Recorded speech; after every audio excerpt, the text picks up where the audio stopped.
ममता जी, मैं ये सवाल आपके उस जीवन के बारे में पूछना चाहता हूं जो आप छोड़ के आप यहाँ आ गई हैं। आपका एक कवर था फिल्म मैगजीन में जो बहुत कंट्रोवर्शियल। हम उस पे आ रहे हैं कार्तिक अभी।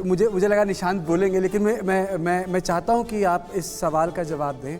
अब इस पड़ाव पे आपको लगता है कि वो जो कवर दिया था आपने उस फिल्म मैगजीन में, वो सही था या गलत? और उस कवर स्टोरी से जिस पे आप फ्रंट पे थी, कार्तिक जो आपके जिक्र कर करियर रहे पे हैं, फर्क पड़ा? ये मिलेनियल्स यहाँ पर बैठे हुए, इन सबको मैं मिलेनियल्स के बाद की जनरेशन से स्टारडस्ट 1993 एक बार जरा प्ले करिए। कार्तिक का सवाल इसी कवर फोटो पर है जो कार्तिक के सवाल पूछ रहे हैं। Go ahead. 15,000 का जुर्माना आपके ऊपर कोर्ट ने लगाया था ममता जी, और अब आपको लगता है कि क्या वो गलती हुई थी तब? गलती हो गई थी। मुझे डेमी मूर का फोटोग्राफ दिखाया था। सुन लीजिए, पहले एक बार सुन लीजिए। हाँ, नहीं, मुझे डेमी मूर का फोटोग्राफ दिखाया था उस वक्त, और एक्चुअली मैं बहुत इनोसेंट थी उस वक्त, और मुझे लगा कि इसमें कुछ दिखता नहीं है, बिकॉज डेमी मूर ने ऐसा पकड़ा था, उसका कुछ नहीं दिख रहा था। तो मैंने कहा इसमें क्या दिख रहा है, इसमें तो कुछ नहीं दिख रहा है, वो सब ढका हुआ है, इसमें क्या करने में हर्ज है। आप लेकिन उस वक्त मेरे हाथ में 12 पिक्चरें थी। जब ये कवर हुआ तब मेरे हाथ में करण अर्जुन थी, बाजी थी, सबसे बड़ा खिलाड़ी थी। तो ये नहीं था कि ये कवर करूँ और मुझे प्रसिद्धि मिलेगी। और मेरी 4 फिल्में हिट हो गई थी।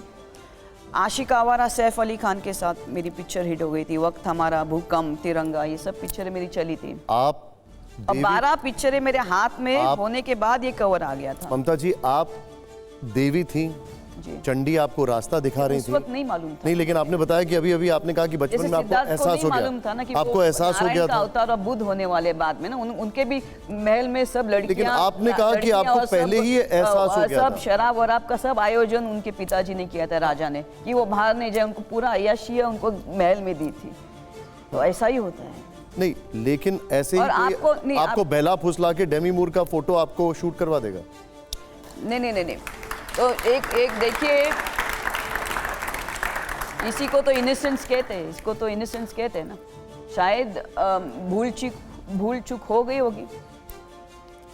उस वक्त तो नहीं जानती थी कि मैं कोई देवी हूँ, या मुझे कोई जागृत थी, या मुझे कोई आत्मज्ञान था। आत्मज्ञान के बाद ही तो आपको लगता है ये गलत या सही है, उसको पहले कैसे मालूम पड़ेगा?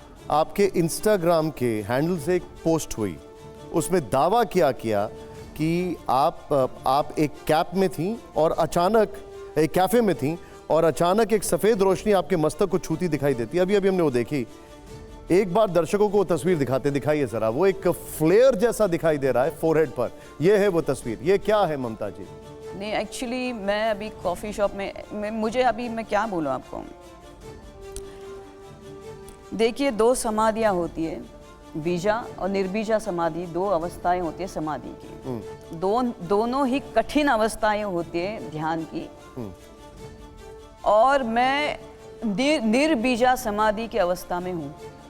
तो कभी कभी मुझे अपने आप ही ध्यान में मैं जाती हूँ। 4 लोग बैठे होंगे, मैं आँख बंद करके मैं कहीं पहुँच जाती हूँ। तो ये दिव्य रोशनी है? ये मैं नहीं जानती दिव्य है या नहीं है। तो मेरे साथ जो लेडी थी उसने क्लिक किया था, मुझे नहीं मालूम उसने कब क्लिक किया। उसने नेक्स्ट डे मुझे फ़ोटो भेज दिया, और मुझे ये लाइन दिखाई दी। तो मैंने बोला ये लाइन किस चीज़ की है, ये क्या रोशनी, क्या संकेत दे रही है? मैं ध्यान में गई उसको देखने के लिए। मैंने बोला मुझे ध्यान करने दो। तब तक उसने पोस्ट किया था इसको ऑलरेडी। अच्छा, वैसे ममता जी, ये साइंस कहता है ये लाइट का रिफ्लेक्शन है।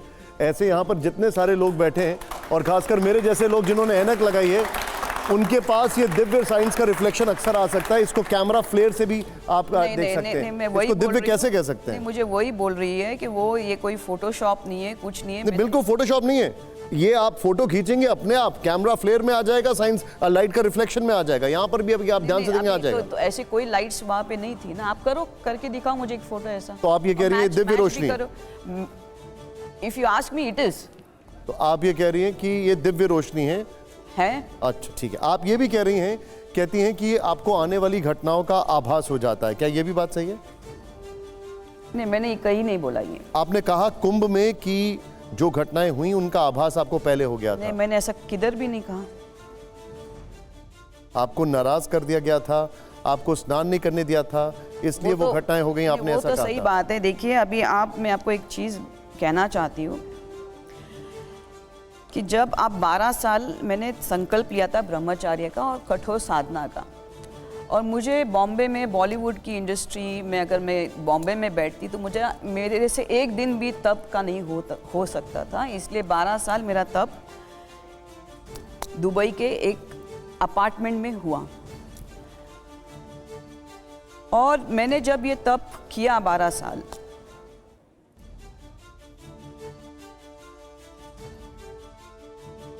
उसके अंदर काफ़ी शक्तियाँ जागृत होती है। सर्वप्रथम आप सब उस दरमियान मेरे पिताजी भी चले गए, मेरी दादी चली गई, मेरा आधा परिवार चला गया, लेकिन मैं इतनी संकल्प की पक्की थी कि मैंने बोला चाहे कुछ भी हो मैं ये 12 साल तोड़ने नहीं दूंगी। और मैंने इतनी कठोर साधना की। जब आपकी समाधि, आपकी कुंडलिनी शक्ति जब जागृत होते, आपकी समाधि जब निर्बीजा समाधि से बीजा से निर्बीजा समाधि तक पहुंचती है, आपके अंदर काफ़ी शक्तियाँ प्रज्वलित होती हैं। जो पंच महाभूत आपके शरीर के अंदर होते हैं वो आपके बाहर, शरीर के बाहर गोचर करने लगते हैं। तो मैं तो गई थी स्नान करने के लिए, मुझे ना महामंडलेश्वर बनना था ना कुछ बनना था।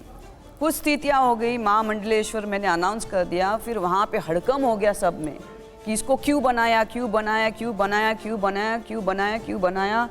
वो सब जगत गुरु मेरे घर में आ गए, नहीं हम आपको लेके नहीं जा सकते, और क्या क्या हो गया वहाँ पे।